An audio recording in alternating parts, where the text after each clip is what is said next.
నమస్కారం. ఈరోజు మనం భగవద్గీతలోకి కొంచెం లోతుగా వెళ్దాం. ముఖ్యంగా ఆమ్, 2వ అధ్యాయం 25వ శ్లోకం. ఆ భగవద్గీతలో ఇది చాలా కీలకమైన శ్లోకం కదా. అవును, మన దగ్గర దీనికి సంబంధించి కొన్ని వ్యాఖ్యానాలు అంటే వివరణల్లాంటివి ఉన్నాయి. ఈ శ్లోకం అసలు నేను అంటే ఎవరు, ఆ చేతనత్వం లేదా ఆత్మ అంటాం కదా, దాని అసలు స్వరూపం గురించి చెబుతుంది. అవునవును. ముఖ్యంగా మనకి కనిపించే ఈ శరీరం కంటే ఇది ఎంత భిన్నంగా ఉంటుందో వివరిస్తుంది. మూలాల్లో దీనికోసం మూడు ముఖ్యమైన పదాలు వాడారు: ఏంటవి? అవ్యక్తం, అచింత్యం, ఇంకా అవికార్యం. ఓకే, అవ్యక్తం, అచింత్యం, అవికార్యం. వినడానికి కొంచెం గంభీరంగానే ఉన్నాయి.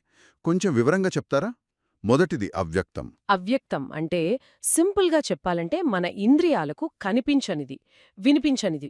అంటే కళ్ళు, చెవులు, ముక్కు వీటితో గ్రహించలేమన్నమాట. అంటే మన అనుభవంలోకి వచ్చే వస్తువుల్లాంటిది కాదనమాట. కాదు కాదు, పూర్తిగా భిన్నం. సరే, మరి రెండోది అచింత్యమన్నారు. అంటే ఆలోచనకు కూడా అందందా? ఆలోచించలేము.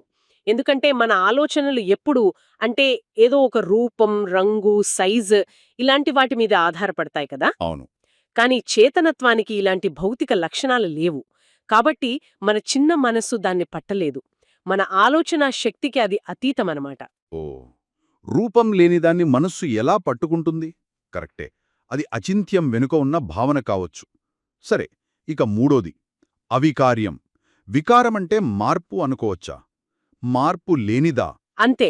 అవికార్యమంటే మార్పు లేనిది, వికారం లేనిది. ఇప్పుడు చూడండి, మన శరీరం ఉంది. పుడుతుంది, పెరుగుతుంది, మారిపోతూ ఉంటుంది, చివరికి నశిస్తుంది. అవును. కాని ఈ శ్లోకం ప్రకారం చేతనత్వానికి అనేది ఈ మార్పుల కందదు. అది ఎప్పుడూ ఒకేలా ఉంటుంది. అది పరమసత్యంలో ఒక భాగం కాబట్టి దాని స్వభావం మారదు ఎప్పటికీ. అబ్బా! అంటే శరీరాన్ని కత్తిరించినా, కాల్చినా, నీళ్లలో ముంచినా, గాలికి ఎండిపోయినా ఈ చేతనత్వానికి ఏమీ కాదంటారా? భలే ఆశ్చర్యంగా ఉంది. సరిగ్గా అదే విషయం. అందుకే దీన్ని శాశ్వతమైనది అంటే ఎటర్నల్ అంటారు. శరీరం నశించిపోవచ్చు, కాని ఇది కాదు. దీని గురించి ముందు శ్లోకాల్లో కూడా చెప్పారు. ఆయుధాలు ఛేదించలేవు, నిప్పు కాల్చలేదు, నీరు తడపలేదు, గాలి ఆర్పలేదు అని. అవునవును, గుర్తుంది. ఈ 25వ శ్లోకం ఆ లక్షణాలనే మళ్ళీ ఇంకో విధంగా ధృవపరుస్తోందన్నమాట. అంటే ఇంద్రియాలకు, ఆలోచనకు అందదు, మార్పు ఉండదు, నాశనం కాదు. ఇవి కాకుండా ఇంకా ఏమైనా లక్షణాలు చెప్పారా? వ్యాఖ్యానాల్లో ఉన్నాయన్నారు కదా. ఉన్నాయి. ఇంకా కొన్ని చెప్పారు. ఒకటి, ఇది సర్వవ్యాప్తమైనది అన్నారు. అంటే ఆమ్నీ ప్రెజెంట్. సర్వవ్యాప్తం అంటే శరీరమంతటా ఉంటుందనర్థమా? అవును. శరీరమంతటా వ్యాపించి ఉండి దాని ద్వారానే మనకు స్పృహ, అనుభూతి కలుగుతాయి. అయితే ఇక్కడొక ముఖ్య విషయం ఏంటంటే శరీరం పోయినా దీని ఉనికి పోదు. ఆ, ఇక్కడే చిన్న సందేహం. శరీరం పోతే అది ఎలా సర్వవ్యాప్తమవుతుంది? అది కూడా పోయినట్టే కదా. మంచి ప్రశ్న అడిగారు. సర్వవ్యాప్తమంటే కేవలం ఈ ఒక్క శరీరానికే పరిమితమని కాదుదని అర్థం. దాని సహజ స్వభావమే వ్యాపించి ఉండటం.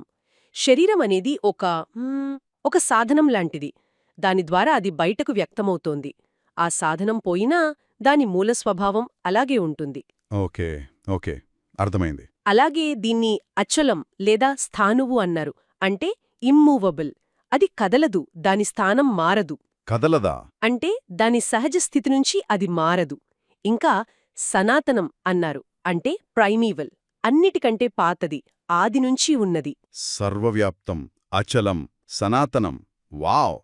ఇవన్నీ కలిపి చూస్తే మనం నేను అనుకునే శరీరానికి, మనసుకు ఇది ఎంత వేరుగా ఉందో కదా. ఇదసలు వేరే డైమెన్షన్లా అనిపిస్తోంది. నిజమే. అదే ఈ శ్లోకం మనకి చెప్పే ప్రయత్నం చేస్తోంది. అందుకే ఇన్ని లక్షణాలు చెప్పిన తర్వాత శ్లోకం చివర్లో ఏమంటారంటే, తస్మాదేవం విదిత్వైనం నానుశోచితుమర్హసి.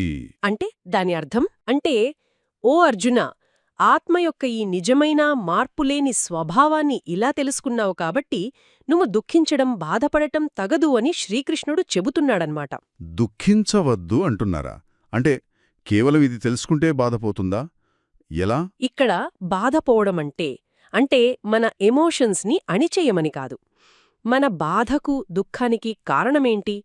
చాలాసార్లు నశించిపోయే వాటితో మనల్ని మనం ఐడెంటిఫై చేసుకోవడం. శరీరం, బంధాలు, వస్తువులు ఇవన్నీ పోయేవే కదా. అవును, నిజమే. ఎప్పుడైతే మన నిజస్వరూపం ఈ శాశ్వతమైన మార్పులేని చేతనత్వమని గ్రహిస్తామో అప్పుడు ఈ తాత్కాలికమైన నష్టాలు మనల్ని అంతగా కుంగతీయలేవు.